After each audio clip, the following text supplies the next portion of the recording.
was black and white. It was on TV. The DeerStalker cap and the pipe and the elementary, my dear Watson. A DeerStalker hat and an Inverness cape.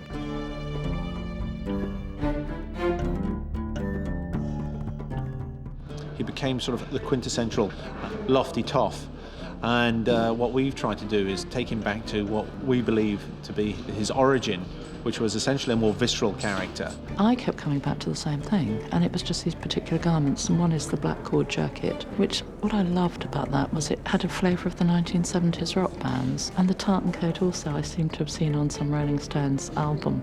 We're actually going back and kind of staying truer to Conan Doyle's vision of Sherlock Holmes. We've tried to essentially make him a more streetwise character, although he's quite lofty and tofty still.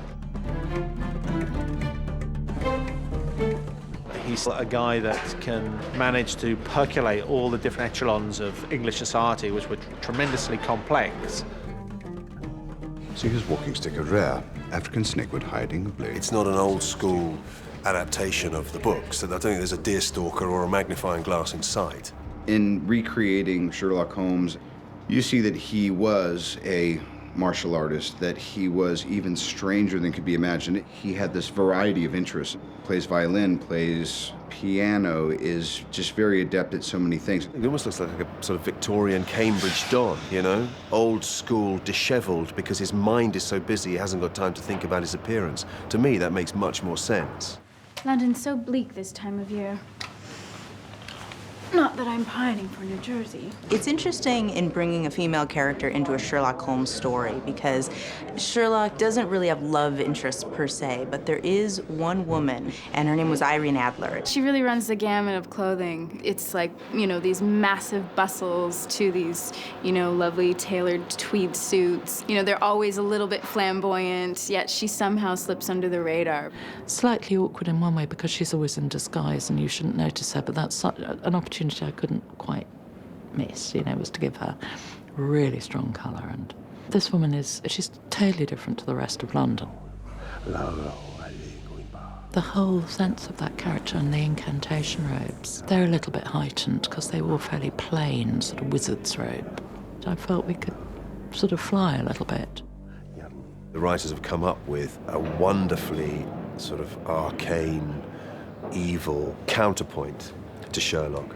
I found all sorts of ways to Blackwood that were, in essence, absolutely truthful to the Victorian period and just slightly off. So the coat's a leather coat, slightly Nazi-ish, rather odd fabric for the waistcoat, looks a bit visceral. What I wanted to bring and what I know Guy and Robert looked to me to bring was a yin, if you like, to his yang, you know what I mean? For this character, although it's lovely to have a terribly handsome man, you just wanted him stronger, so in fact it was the stronger tweeds that seemed to work. But in essence, it's good suits, good, strong English suits that a military man, you know, and a medical man would have worn, with just a hint to Afghanistan. In the books, he was a soldier, had fought in Afghanistan, and was essentially the brawn to Sherlock's brains.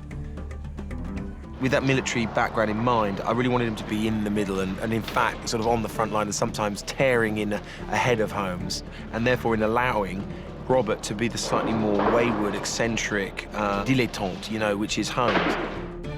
It just feels kind of real, so I just feel so fortunate. Really making me look good. But that's the thing, is everybody is helping everybody put their best foot forward. And now, for me, there is no other Holmes. I mean, this Basil Rathbone character is something out of illustration from Punch or what have you. It never existed. For me, this is Holmes, without a doubt.